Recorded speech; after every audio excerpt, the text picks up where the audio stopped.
அதுக்கு சொல்லுதுங்க. நான் 6ஆப்பு, அவங்க 2 பேரும் 7ஆப்பு. அப்போல்லாம் இந்த மத்திய போக்குவரத்து அமைச்சர் சொல்லி ஞாபகம். அப்படியா 6ஆப்பு 7ஆப்பு ஊதா போக்குல உங்களுக்கு என்ன சோகாப்பு? ஒரு மெயின் ரோட்ல இவ்வளவு டிராபிக் இடத்துல உங்க உயிரை நீங்க அபாயத்தில் வச்சுருக்கலாம பிறருடைய பொதுமக்கள் உயிருக்கு அபாயம் அடைக்க விடணும். இப்படி சட்டவிதமா ரோட்டில் ஓரமாக போகாமல் இப்படி கோரமாக போயிடலையே இப்படி வாய்ஸ் ரைஸ் பண்ணி சத்தமாவே சத்தம். அதுக்கு அது ரொம்ப கூலா சொல்லுது. ஓ அதுவா? அதை மெதுவா சொல்லக்கூடாதா? யாரு கூறுது? அட பாப்பா எனக்கா போடுற தாப்பா. நான் உடனே சரி நான் மெதுவாக கேட்கேன், என் கேள்விக்கு என்ன பதில் தெரியும். அதுக்கு அவன் சொல்றா, சார் பள்ளிகளை விட்டு ஃப்ரெண்ட்ஸோட வரவில்லை, எல்லாம் ஒரு ஜாலி தான். பாருங்க இந்த 6ஆப்பு என்ன வீராப்பு எல்லாம் ஜாலி தானே, நல்ல ஜாலியாக பார்த்து போய் என்ன சொல்லுவோம். நான் பேசிட்டு இருக்கும் போதே அடுத்த 7ஆப்பு என்னை பார்த்து சொல்லுது, காந்தி சட்ட சாரு இங்க கொஞ்சம் பாரு, எங்களை நிப்பாட்டு ரொம்ப ஜோரு, அட்வைஸ் பண்ணுறது ரொம்ப போரு, நாங்கள் கிளாஸுக்கு போகணும் லேட்டாக போனால் மிஸ் திட்டுவாங்கன்னு சொல்லிட்டு கேட்ட சொல்லாமே அவன் சைக்கிள் எடுத்து கிளம்பிட்டான்.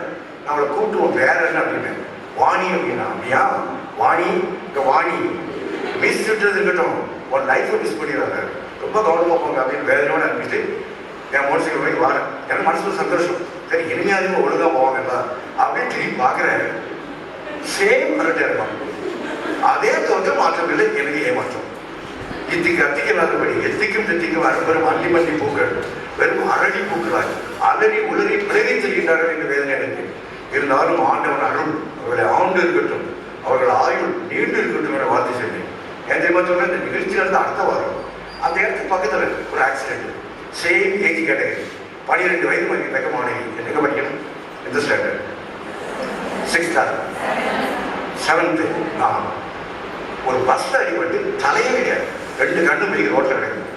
அதுக்கடுத்த மாதம் ஒரு ஆக்சிடென்ட் +1 படிக்கும் மாணவி, பைபாஸ் கரண்ட் இல்லை, சிக்னல் லைட் எரியல. இவன் சரியாக காமிக்காம சொல்லுறாங்க. லாரியில் அடிபட்டு மண்டை உடைக்கு மூளை சதுரி. அப்போ மழை பெஞ்சிக்கிட்டு இருக்கு, அந்த மழை தண்ணியில் அந்த மூளை சட்டை போட்டு வாங்கி 5 அண்ணனுக்கு ஒரே தங்கச்சி, 5 அண்ணனுக்கு ஒரே தங்கச்சி. 2 அண்ணன் ஸ்பாட்டுக்கே வந்தான். ஒருத்தர் கொட்டிகளுக்கு ரத்தத்திற்கு தகவலை ஊட்டிட்டு அழகிறான், இன்னொருத்தர் அந்த மூளையை கையில் எடுத்து பதறான். அந்த பாடியை ஆஸ்பத்திரிக்கு போஸ்ட்மார்ட்டம் கொண்டு வருவது போலீஸர்கிட்ட நெல் விட மாட்டாங்க, பைத்தியக்காரன். இதெல்லாம் காரணம் என்ன? சாலை விழிப்புணர்வு நம்ம தெரியல. இதெல்லாம் நீங்களாம் டீச்சர்ஸ் இல்லையா? நான் என்னைக்குமே டீச்சர்ஸ் பிஎட் காலேஜில் பேசுறதுக்கு விரும்புவேன்.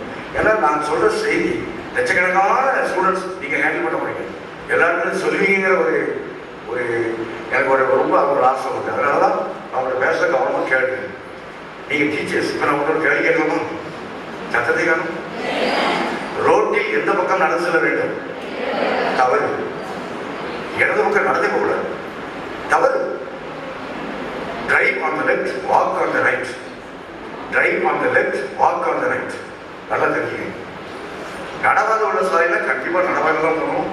நடவாத இல்லாத சாலையில் ரோட்டில் வலதுபுறம் ஓரமாக செல்ல வேண்டும். ஒரு குழந்தைய கூட்டு போறீங்க, எந்த கையில பிடிச்சிருப்பீங்க? வலது பக்கம் நடந்து போகணும், வலது கையில பிடிச்சிருக்கணும். நம்ம அனைத்து செல்லும் குழந்தைகளை வலது கையில் பிடித்திருக்க வேண்டும். ஒருவர் மீன் ஒருவர் செல்வதுதான் பாதுகாப்பானது. ஒருவர் மீன் ஒருவர் செல்வது பாதுகாப்பானது. ரோட்டை கடந்து செல்லும் பொழுது பாதசாரி வழி, சுரங்கப்பாதை அல்லது மேம்பாலங்களின் மூலமாகத்தான் கடந்து செல்ல வேண்டும். நான் மேற்கூறியவை இல்லை என்றால் நம்ம இந்திய நாட்டில் மும்பையாக இருக்கட்டும், டெல்லியாக இருக்கட்டும், சென்னையாக இருக்கட்டும், குற்றாலமாக இருக்கட்டும், உங்கள் காலேஜ் முன்னாடி உள்ள ரோடாக இருக்கட்டும், எந்த ரோட்டை நீங்கள் கடந்து போனாலும் ரோட்டின் முதல் பாதையை வலதுபுறம் மாற்றும், மறுபாதையை இடதுபுறம் மாற்ற கடந்து செல்ல வேண்டும். இந்த பாயிண்ட் புரியுதா? இப்போ உங்கள் காலேஜ் ஒரு ரோட்டை நீங்கள் கடக்க போறீங்க, முதல் பாதையை எந்த பக்கம் பார்க்கணும்? வலது பக்கம் பார்க்கணும், மறுபாதையை இடது பக்கம் பார்க்கணும். சட்டப்படி ரோட்டை கடந்து செல்லும் பொழுது நேராக செங்குத்தாக கடந்து செல்ல வேண்டும். நிலையாக நிற்கும் ஒரு வாகனம் அது ஒரு பேருந்தின் முன்புறம் பின்புறம் கடந்து செல்லக்கூடாது. நான் போன மாதம் காரைக்குடி போயிருக்கேன். அங்கே ஒரு மெட்ரிகுலேஷன் ஸ்கூல் வாசல் உங்கள் காலேஜ் போயிடலாம். அங்கே மெயின் ரோடு ஒரு லாரி நிற்குது. இந்த பையன் என்ன பண்ணா, லாரிக்கு பின்னால ரோடு ஓரத்தில் நிற்குது, இந்த டிராஃபிக் போயிட்டு பின்புறத்தில் ஓடி விட்டோம். அந்த நேரம் ஒரு பஸ் வந்து அவனை அடிச்சுட்டு விட்டு அந்த ஸ்பாட்லேயே விட்டு ஸ்கூல் வாசல்லே நடந்த சம்பவம். ஸோ நிலையாக நிற்கும் ஒரு வாகனம் அல்லது பேருந்தின் முன்புறம் பின்புறம் கடந்து செல்லக்கூடாது. சாலை சந்திப்பு வளைவுகளில் கடந்து செல்லக்கூடாது. ரயில்வே கேட் அடைக்கப்பட்டிருக்கும் பொழுது அங்கு கண்டிப்பாக கண் செல்லக்கூடாது. சாலை சட்டத்தை விட இருப்பு பாதை சட்டம் ரொம்ப கடுமையானது. நிறைய பேருக்கு தெரியல இல்லை, ரயில்வே தண்டவாளம் இருக்கு பார்த்தீங்களா, இந்த காட்டு பகுதியில் கூட நடந்து கடந்து போறதுக்கு மனிதருக்கு உரிமையே கிடையாது. நல்லா தெரிஞ்சுங்க, ரயில்வே தண்டவாளத்தை காட்டு பகுதியில் கூட நடந்து கடந்து போறதுக்கு மனிதருக்கு உரிமை கிடையாது. ரயில்வே போலீஸ் சிஆர்பிஎஸ் ஆக்டில் 1500 ரூபாய் ஸ்பாட்ஃபை பண்ணலாம். ரயில்வே தடுத்திருந்தாலும் உடனே கடந்து போகக்கூடாது.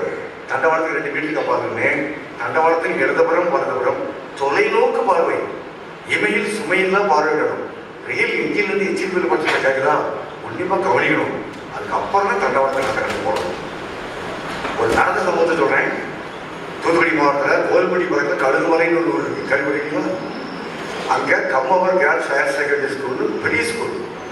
அவளை கூட நான் பேசுறேன். பேசிட்டு இந்த ஹெச்எம் என்னன்னு சொன்னாங்க, நீங்க சொன்ன நிகழ்ச்சியில் சம்பந்தப்பட்ட நபர் எங்கள் பள்ளியில் வேலை செய்யும் ஆசிரியை, எம்எஸ்சி எம்எட், கோயில்பட்டியிலிருந்து கழுகுமலைக்கு பஸ்ல போய் வேலை பார்க்கணும். வீட்டுக்கும் ரோட்டுக்கும் மத்தியில் தண்டவாளம். ஆனால் தண்டவாளம் ஸ்ட்ரைட்டாக தான் இருக்குது, ட்ரெயின் வேகமாக வருது, நம்ம தெரியுது. இந்த டீச்சர் நின்று போயிருக்கலாம். அது ஒரு வேலை, தண்டவாளத்தை நடந்து கடந்து கூட போயிருக்கலாம். இவங்க போயிடலாம் அப்படின்னு சொல்லிட்டு நடந்து கடந்து போயிடலாம் அப்படின்னு வராங்க. தண்டவாளத்துக்கு மத்தியில் உள்ள அயன்ஷிப்ல அவங்க காலில் உள்ள கொலுசு மாட்டிட்டு ட்ரெயின் வேகமாக வந்துச்சு. வாழ்க்கையின் கடைசி நொடி, மரணத்தின் பிடி. மரண பயம் வந்தால் யார் தான் முடிவு வேலை செய்யும்? டீச்சரால் ஒழிச்சு இல்லை, ட்ரெயின் அடிச்சிச்சு. பரிதாப முடிவு. இதுக்கு எப்பொழுது முடிவு? இது நான் உசுராக ஒரு புஷ்பமாகி விட்டது. அது மாதிரி நான் அந்த 10 மாவட்டங்களையும் பார்த்துருக்கேன். என்னதான் நாங்கள் சொன்னாலும் ரோட்டில் ஒருத்தர் கல்லூரி முடிச்சு போகும்போதோ பள்ளிக்கூடம் முடிச்சு போகிறதோ ஓரதே கிடையாது. 4-5 பேர் ரோட்டை அடைச்சிக்கிட்டு சொந்த கதை சோக கதை எல்லாம் பேசிக்கிட்டு ரொம்ப ஜாலியாக போகிறாங்க. இப்படி ஜாலியாக போய் காலியாக போயிடக்கூடாது. அது மாதிரி நான் பண்ணும்போது பாளையக்கோட்டை பக்கம் இன்னைக்கு நான் வரும்போது 4 பசங்க மெயின் ரோட்டில் ரோட்டை அடைச்சிட்டு போகிறாங்க. அதே தப்பு. தோல்மலை தோல் கையை வேறு போட்டுக்கிட்டு ரொம்ப பாசமாக போகிறாங்க. என் டிரைவர் கூப்பிட்டு அப்புறம் நிப்பாட்ட பாப்பா சொல்லி கூப்பிட்டு இப்படி பாசமாக போய் நாசமாக போயிடாத அப்படின்னு சொல்லி ரொம்ப திட்டி விட்டுட்டு வந்தேன். போகவே கூடாது. சொல்ல புரியுதுங்களா? உங்களுக்கு ஏதாவது டவுட் இருந்துச்சுன்னா எனக்கு கேளுங்க. நான் சொல்றது தப்பு இருந்தாலும் சரி, உங்களுக்கு ஏதாவது ஐடியா கிடைச்சாலும் சொல்லணும். அடைச்சி போகாமல் ரோட்டை போகவே கூடாதுங்க. நிறைய ஸ்டூடெண்ட்ஸ் பண்ணுறாங்க. எலிமெண்ட்ரி ஸ்கூல் பிள்ளைங்க, மிடில் ஸ்கூல் பிள்ளைங்க தான் நிறைய அடிபடுது. நல்லா தெரிஞ்சுக்கங்க. சாலை கட்டியில் மதிக்கிறதே கிடையாது. லைசன்ஸ் வந்து நினைச்சு விடுது, வண்டி ஓட்ட விடாது. நீங்கள் எந்த ஸ்கூலுக்கு போனாலும் சொல்லலாம், உங்கள் ஸ்கூலில் லைசன்ஸ் இல்லாமல் பிள்ளைங்க வந்தாங்கன்னா உங்கள் ஸ்கூல் என்ட்ரன்ஸில் அவங்களை வெளியே நிற்கிறது. லைசன்ஸ் இல்லாமல் வண்டி ஓட்டவே கூடாது. அது மாதிரி இருசக்கரவங்க எத்தனை பேர் போகலாம்? கரெக்டாக சொன்னீங்க. Tamil Nadu motor vehicle act, Tamil Nadu motor vehicle act 1939 section 85 sorry 1939 section 85 என்ன சொல்லுதுன்னா, இருசக்கர வாகனத்தில் 2 பேர் தான் போகணும். ஆனால் நீங்கள் நம்ம ரோட்டில் என்ன பார்க்குறோம்? அண்ட் என்டையர் ஃபேமிலியான தெரியும். நான் தூத்துக்குடியில் ஒரு இதில் நின்றுட்டு இருக்கோம், செக்கிங் போஸ்ட்டில். என் பக்கத்தில் ஒரு மோட்டர் சைக்கிளிங்க, ஷாப்பிங் இன்ஸ்டியூட் குடும்பமே வருது. 5 பேருங்க, 5 பேர் அந்த மோட்டர் சைக்கிளில் போட்டு 5 பேர் வராங்க. அது ஒரு அதிசயம் என்ன தெரியுமா? அந்த குடும்ப தலைவர் பார்க்கறதுக்கு ஓமக்குச்சி மாதிரி இருந்தாரு. ஆளு கம்பா இருந்தாலும் தெம்பா ஏறி வண்டியில் உட்கார்ந்தாரு. அவருக்கு பின்னால் அவர் ஒய்ஃப், அந்த அம்மா ஹஸ்பண்டே சஸ்பெண்ட் பண்ற கேரக்டர் போறாங்க. அது அவரை பார்த்து சொல்லுது, யோ முன்னால தள்ளி விட்டாங்க. இவர் பாவம் அந்த அம்மா பயந்துக்கிட்டு பெட்ரோல் டாங்க் வரை வந்து ஒட்டி பார்த்துட்டார். அவருக்கு பின்னால் அந்த அம்மா சரியான குண்டோதிரி, அதுக்கு பின்னால் ஒரு மண்டோதிரி மூட்டது. அது கூடி மட்டும் இந்த அம்மாவை ஒட்டி எட்டி கட்டி முட்டி பிடிச்சி பாதி சீட்ல பாதி வெளியே, இப்படியா அப்படியா சீசா அப்பா. மீதி 2 சில்லர், ஒரு சில்லருக்கு பெட்ரோல் டேங்க் வச்சுட்டார், இன்னொரு சில்லருக்கு ஹேண்ட் பேக் வச்சாச்சு. பார்க்கறதுக்கு மோட்டர் சைக்கிள் மாதிரியே இல்லை, ஓவர் லோடட். அப்புறம் சப்பரம், இப்படி இஷ்டப்பட்டு கஷ்டப்பட்டு சில்லறையோட கல்லறை போகணும்.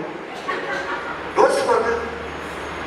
அது மாதிரி நீங்க நிறைய உங்க ஸ்டூடெண்ட்ஸ் சொல்ல வேண்டியதுன்னா, மழை காலங்கள்ல நிறைய பிள்ளைங்க அடிபட்டு போயிடுறாங்க. இந்த குழந்தைங்க மழை காலங்களில் 12 மணிக்கு போங்க, அறுத்து கிடக்கும் மின்கம்பிகள் இருக்கு பார்த்தீங்களா, இதை கவனிக்காம எத்தனை பேர் இருந்திருக்காங்க. அது மாதிரி மழை காலங்களில் பாதாள சாக்கடையில் ஆட்கள் இறங்க வேண்டியது பார்த்தீங்கன்னா, திஸ் இஸ் வெரி டேஞ்சரஸ். பாதாள சாக்கடையில் உள்ளாச்சுன்னா அப்படிங்கிறாலும் பூச்சி போயிடும். அது குழந்தைங்களுக்கு யோசிப்பாங்க. அதான் நீங்க சொல்லிக் கொடுக்கணும். நம்ம நாடு இந்திய நாடு, நம்ம சட்டம் இந்திய தண்டனை சட்டம், இந்தியன் பீனல் கோட் IPC. எல்லாருக்கும் தெரியுமா தெரியாது? உங்களில் யாராவது ஒருத்தருக்கு நான் ஒரு அவார்டு தருவேன். காஸ்ட்லி அவார்டு தருவேன். யாராவது ஒருத்தருக்கு இந்த இந்தியன் பீனல் கோட் ஐபிசி நம்ம நாட்டில் எந்த வருஷம் எந்த மாதம் எந்த தேதியிலிருந்து அமலில் இருக்கு தெரியுமா? இந்தியன் பீனல் கோட் இந்திய தண்டனை சட்டம் ஐபிசி நம்ம நாட்டில் எந்த வருஷம் எந்த மாதம் எந்த தேதியிலிருந்து அமலில் இருக்கு? ஒரு 1000 ரூபாய் மிச்சம். 1860ஆம் ஆண்டு அக்டோபர் 6ஆம் தேதியிலிருந்து இந்த ஐபிசி நம்ம நாட்டில் அமலில் இருக்கு. ஓகேவா? அதுல ஐபிசி 279 என்ன சொல்லுது தெரியுமா? பொதுமக்கள் வசிக்க விடுத்தல், பொதுமக்கள் வியாபாரம் செய்ய விடுத்தல் சாலைகளில் பிறருடைய உயிருக்கு அபாயம் உழைக்க வண்ணம் வாகனங்களை அசடு தைரியத்துடன் அஜாக்கிரதையாக கவலையமாக முரட்டுத்தனமாக ஓட்டி செல்தல். இதனாலதான் விபத்தே நடக்குது, ஆக்சிடென்ட் நடக்குது. அது என்ன செக்ஷன் சொல்லுது? ஐபிசி 279. இந்த விபத்தை ஐபிசி படியே 3 பிரிக்கலாம். ஒன்று ஐபிசி 337, ஐபிசி 337. இப்படி அஜாக்கிரதை வண்டி ஓட்டு போய் பிறகு சின்ன துன்பம் சிறிய காயம் கொண்டு கொண்டு. அடுத்தது ஐபிசி 338.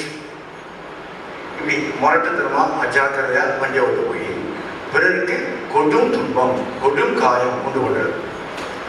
நீங்க உங்க ஸ்டூடெண்ட்ஸ் இது சொல்லும் போது பயம் காட்டி விட்டுறணும். கொடுங்காயம் எப்படி இருக்கும்?